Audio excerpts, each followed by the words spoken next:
mikasaka ny fanjakan'Andriamanitra, mikasaka ny fanjakan'Andriamanitra.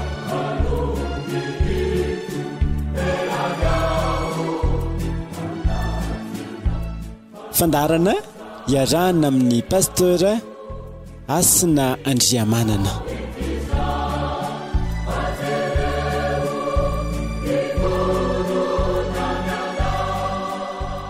Nareo hatrany any ry havana ny fahasoavana sy ny fiadanana avy amin'Andriamanitra ray sy Jesosy tompontsika. Amen. Vavaka isika. Sarobidy aminay Tompo ny fotoana mbola omenao anay, afany mivelatra sy mahatakatra ny hevitrao izay tondranao ny fiainanay. Misaotra ny amin'ity fotoana izay afanay mianatra indray, ka tsy arovanay ny teninao hoe mianara amiko ianareo fa malemy fanasa tsy miavonam-po aho. Ianao ilay nanorona ny tokantrano, ianao ilay miazona ny tokantrano, ianao ilay mitarika ny fiaina tokantrano, rivo ny tokantrano, nanaovanay izany vavaka izany. Amen. De faly ry havako manohy indray izao fampianarana izao. Tamin'ny farany isika de niresika amin'ny ny toeran'ny lehilahy sy ny vehivavy. Ary anio tsika dia anohy ry havako hoe takony ao kosa ny toeran'ny vehivavy. Ny ohabolana faraka amin'ny telopolo de ahitantsika ilay toko malaza ny 10 hatramin'ny faraka amin'ny 30 miresaka ny amin'ny hoe takony ahoana ny antsoina hoe vehivavy tsara. Ary zay moa ny fanombohana eo fanontaniana 10 iza no mahita vehivavy tsara. De misy valiny maro izay omeny soratra masina ry havako, afana mamaritra ny fahatsaran'ny vehivavy. Fa misy vitsivitsy amin'ireo aloha izay ho resahantsika amin'ity fotoana ity. Voalohany izay hita eto ry havako hoe ny vehivavy tsara de izao: ny vehivavy izay tena atokisan'ny lahy. Vehivavy izay tena atokisan'ny lahy. Hoy ny soratra masina ry havako hoe iza no mita vehivavy tsara fa ny tombany de mihoatra lavitra noho ny vagy, matoky azy ny fony lahy ary tsy mitsahatra ny fanambinana azy. Soa ny ataondra vehivavy aminy fa tsy ratsy amin'ny andro rehetra iainany. Matoky azy ny fony lahy. Vehivavy atokisana, tena atokisana. Ary amin'ny resaka hoe atokisantsika de mahatsiaro hoe tena olona matoky amin'ny zavatra rehetra. Tena olona matoky amin'ny zavatra rehetra. Mahatsiaro ny tentompo hoe matoky amin'ny kely ho mpanapaka ny be. Tena matoky. Ny fampiarana dia zarany tsy olona tia kely na olona hoe manafinafin zavatra. Fa anaty tokantrano moa de tena hoe atao mazava ho an'ny zanaky ny mazava. Tsy hoe mandeha mitsena de mividy zavatra any de taizy de hoe any vidin'olona ty na afenina aloha. Fa tena miseho amin'ny mazava, resahana amin'ny mazava ny zavatra rehetra, resahana amin'ny mpitiavana. Satria ny zahay lehilahy de mijery zavatra amin'ny akapobeany, ary zay tsy mahay zavatra amin'ny atsiporiany. Raha ny lehilahy zany zao de tahaka ny arboara, zavatra efa mirafitra. Fa ny vehivavy ny tahaka ny tiroara, mahita hoe zao ny atsiporiany. Ary mahatsikatra zany hoe matetika tsy hitanay aiza ny kiraro hoe. De ny vehivavy manoa ary aiza zao hoe, ary tena ny atsiporian-javatra. De zany tena hoe ny voatokana ary efa ny man'Andriamanitra ho an'ny vehivavy. Ary eto nefa tena hoe vehivavy atokisana, matoky azy ny fony lahy. Vehivavy atokisana amin'ny zavatra rehetra, tena miteraka fifaliana zany havako. Ary tena manomboka any anaty mihitsy ny fiovana ao Kristy Jesosy. Mahatonga ny eo anankiray hoe azo itokisana amin'ny zavatra rehetra. Tena azo itokisana. Fa ny faharoa izay lazainy tokoa de hoe vehivavy mazoto. Fo izy raha mbola alina manome anina ho an'ny ankonany sy anjara ho an'ny ankizy vaviny. Tena olona tena hoe mazoto amin'ny zavatra rehetra. Olona mazoto fo maraina, mazoto mifo amin'ny alina, mazoto. Tena vavy mazoto, fa tsy malaina. Tena fampiarana zany a. Indrindra ary tena hoe mampapetra-panontaniana manao ahoana zao ny fahazotonao. Tsy ny vehivavy manko tsy hoe apetraka toy ny mpiasa, sanatria zany. Fa mpanampy tandrify, zany hoe mifanampy. Ary nisy fotoana hoe fanampianatra hoe ny lehilahy de mpanompo, tahaka ny Kristy hoe manompoka anaty tokantrano. Fa tena zava-dehibe koa izay ampianarina soratra marina eto, ny vehivavy mazoto. fo izy raha mbola alina mazoto. Ary io mazoto io tsy hoe mazoto de miteraka fimonomononana. Misy manko manao ihany, manatanteraka ihany fa monomonona. Ve de zay foana no manao an'izao, ve de zao, fa tena atao ampitiavana. Zay mihitsy ny ambasotro manao hoe zay rehetra ataonareo de atao amin'ny fo tahakonao ny tompo fa tsy ho an'ny olona. Zay rehetra ataonareo de ataovy amin'ny fitiavana. Tena atao amin'ny fitiavana satria zara fanompona ry havako. Andraikitra napetraka Andriamanitra amintsika ary anisan'ny fanompontsika an'Andriamanitra ny ao anatin'ny tokantrano. Dikan'izany tena manao asa tsara ho an'i Kristy. Voaforona ao Kristy isika mba hanao asa tsara, mba handehanantsika eo aminy. Manomboka aiza moa zany asa tsara miandry antsika zany? Manomboka ao atokantrano zany. Tena vavy mazoto, vehivavy mazoto, vehivavy tsy menomenona, vehivavy vonona mandrakariva amin'izay anjara asa tandrify azy, ka tsy manometsiny na koa mandatsa ny hafa ao anivon'ny asa zay tanterahana, fa tena manao ny asa mpitiavana ho an'ny tompo. De tena manao, tsy hoe ampitiavana, tena manao asa tsara, mazoto amin'ny zavatra rehetra, na maraina, na atoandro, na hariva, na alina, de vonona hatrany. Fa ny manaraka any koa ry havako, de tena Sotromanina hoe vehivavy miasa, vehivavy miasa. Zay ny ity ohaboana faraka amin'ny telopolo iny 19 hatramin'ny 20 hoe mihevitra sa izy ka mahazo azy, ny vokatry ny tanany no anaovany tanim-boaloboka, misikina hery izy ary atanjay ny sandriny, hitany tsara ny tombo barony ary tsy maty jiro mandritry ny alina izy. Eto ndray zany de tena hitantsika hoe tena sitrapon'Andriamanitra ny vehivavy miasa. Ary raha ny fijery ato eo zany de raha tia mahasolomate tahaka ny manome ohatra hoe ampivarotra izy de hoe hitany tsara ny tombo-barony, raha mamboly izy de ny vokatry ny tanany anaovany tanim-boaloboka. De vehivavy tena miasa, tena miasa. Mazana moa zany zao tena malaza ny ity resaka Facebook ary betsaka. Misy ihany moa miasa anaty betaka hoe tena lany fotoana Facebook. Misy fotoana may mihitsy ny loka, may ny sakafo, varina eo an'io Facebook. Fa eto de tena zava-dehibe ary tena ampirisihana soatra masina amin'ny vehivavy miasa. Vehivavy mitondra tombony ao anatin'ny tokantrano. Vehivavy miasa tsara, vonona amin'izay asa. Eto zao tena hoe misikina hery izy, matanjaka, atandray ny sandriny.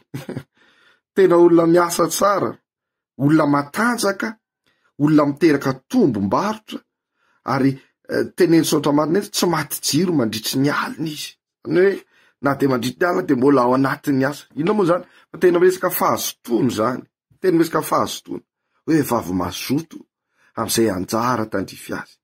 Tena fifamenoana ho an'ny lasin'ny vavy ny tokantrano. Ka samby afaka mihevitra izay ampandroso amin'ny zavatra rehetra, amin'ny lafiny rehetra, miara-panahy. Eo ny lafiny hoe mampandroso ihany koa amin'izay mety ho fananana ao anatin'ny tokantrano. Akasitrahan'Andriamanitra zany ry havako. Ary izany fifanampiana, fifanohanana, fifamenoana ao anatin'ny tokantrano zany ny verina fa miara-mandroso rehefa miray saina sy mifankatia ny vady. Fa ankoatr'izay ry havako, izay ambaran'ity Sotramasina ity ihany koa de hoe vehivavy tsara de zay vehivavy tia mizara, zay vehivavy tia mizara. Hitantsika zany amin'ny 20 hoe manatsotra ny tanany amin'ny ora izy, eny mamelatra ny tanany amin'ny mahatra. Manatsotra ny tanany amin'ny ora izy, eny mamelatra ny tanany amin'ny mahatra. Tena zava-dehibe ihany koa zany ny vehivavy hoe tia mizara zay eo am-pelantanany. Zany moa zany ahatsiarovana ilay tantara malaza de ilay vehivavy Dorcasy, izay hitantsika amin'ny asan'ny apôstôly, tena vehivavy namela tantara mamy. Tsy adino mihitsy ny tantaran'ilay vehivavy Dorcasy ny amin'inona, ny amin'ny zava-bitany. Rehefa maty izy de maro ireo vehivavy nitomany, maro ireo vehivavy tena hoe nahatsiaro ny amin'ny soa zay vitan'ilay vehivavy Dorcasy. Vehivavy tia mizara, vehivavy tia manome. Misy fiteniko indraindray hoe tena mba tsy ho poketra vy, tena tsy mahafoy, tena tsy mahafoy. Ary izany de endriky ny fanahany mamona ry havako, hoe izay ananana tsy foy ivoaka. Ary rehefa manana koa de matahotra sao de tsy azo intsony. Fa tsy zany ao anatin'ny Sotramasina. fa arakaraky ny anomezatsika. Zay ny ambaran'ny Sotramanina izay mahafoy de mitombo arena. Zay fatra mahihatra de miamalaelo na hoe miamahatra. Tena zava-dehibe ny fahafoizana. Ary izany zany eto mampiavaka ny vehivavy tsara de ny manatsotra ny tanany, tsy mamina ny tanany fa mamelatra ny tanany, tia mizara izay rehetra ananany ho an'ny hafa. Ary zany afaka ny antsoina hoe fitahiana ho an'ny hafa ny olona. Tahaka ny loharano anankiray, rehefa mizara mandrakariva izy de tsy mety ritra. Ary zay ihany koa ny tokirantsika hoe tsy mety lany ny areny. Satria ny antony de zao, tsy itsika koa ro manan-karena, fa ilay tompon'ny arena mihitsy no anantsika, de Jesosy Kristy zany, ilay tompon'ny tompo, mpanjakany mpanjaka. Io ilay tompon'ny arena.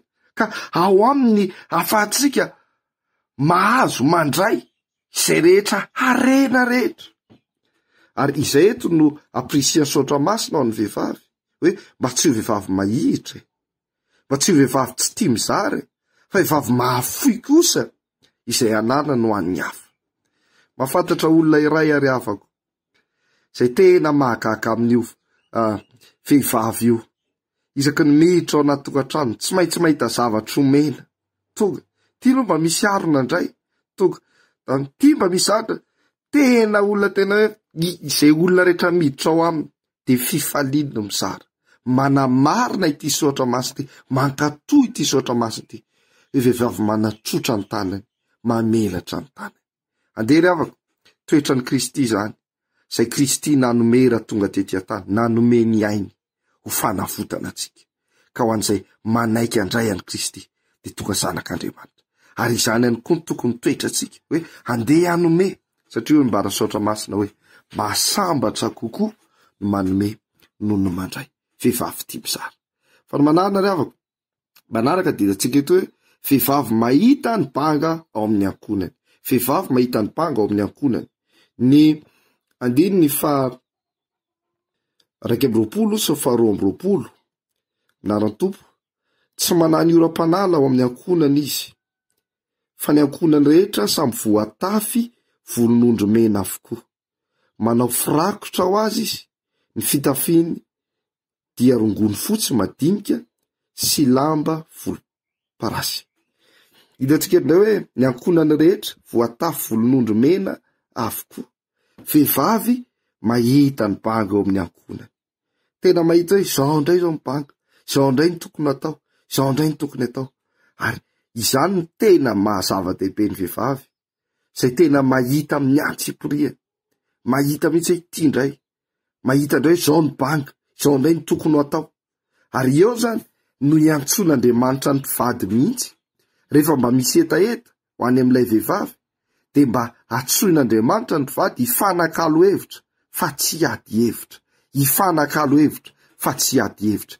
Dikany hoe mifanakalo hevitra, raisin'ny anankiray ny hevitra de enon'ny ray, de raisin'ny ray ihany koa ny hevitra ray de enon'ny ray. Fa ny miady hevitra misy fotoana tsy ny hevitra tsony no miady, fa le olona mihitsy ny lasa miady, ary misy fotoana manambany ny hevitry ny hafa.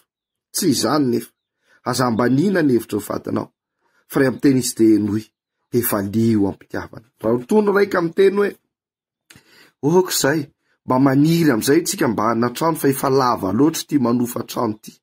De ny tokony ho tenenaka hoe ndao aretina mbava. Satria raha misy romo fanaiky eo anatrehan'ny tompo, ka angataka zany na inona ny tanterahiny tompo zany. Fa tsy hoe ny vola aza tsy misy, tranotrano ahoana. Tena hevitra taingina mihitsy zany hevitra reo zany. Aza tonga re de ambanina ny hevitry ny hafa, enoy aloha hoe teo anatrehan'ny tompo. Akino am' Jehova zay fikasanao, akino am' tompo zay etaetanao, fa ny tompo manao mihoatra lavitra noho izay heverintsika sy kasaitsika. Ary tena zava-dehibe zany eto hoe vehivavy mahita ny banga eo anivony ankonany, de maneho ny heviny, zao indray ny zava-dehibe tsapa tokony ilaitsika atao anatin'ny tokantrano. De tena enona ny heviny, raisina ny heviny, mifanakalo hevitra, mifampiaina, mba hahatonga tokantrano mirindra, tokantrano mahatamana, tokantrano anjakany Kristy, ny olona tsirairay avy ao an-trano, na ny lahy na ny vavy, na ny zanaka. Tompony azo anatsika ravaka, mba hahafahantsika miaina zay fampianaran'izay.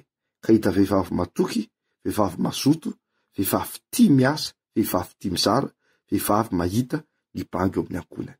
amen. Vavaksika misaotra indray tompony amin'ny fahafahanay nianatra ny teninao. Misaotra fa mpampianatra tsara ianao, tsy mety ritra ihany koa ny aren'ny teninao, lay teny tsy miova nefa manova ny fiainanay.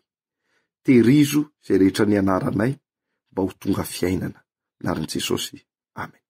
Ny lahana telefona 034 66 317 50 no ifandraisantsika ry havako raha misy manana olana na fiaraha-miasa tiana atao. Ary manasa indrindra ny zay rehetra aty Tamatavy, ny larbi amin'ny 9:00 ao amin'ny FJKM Tanamboasainky, misy ny fampianarana tenin'Andriamanitra izay ratsika. Larbi amin'ny 9:00 ao amin'ny FJKM Tanamboasainky amin'ny larbi ho avy zao. Tainy tompo.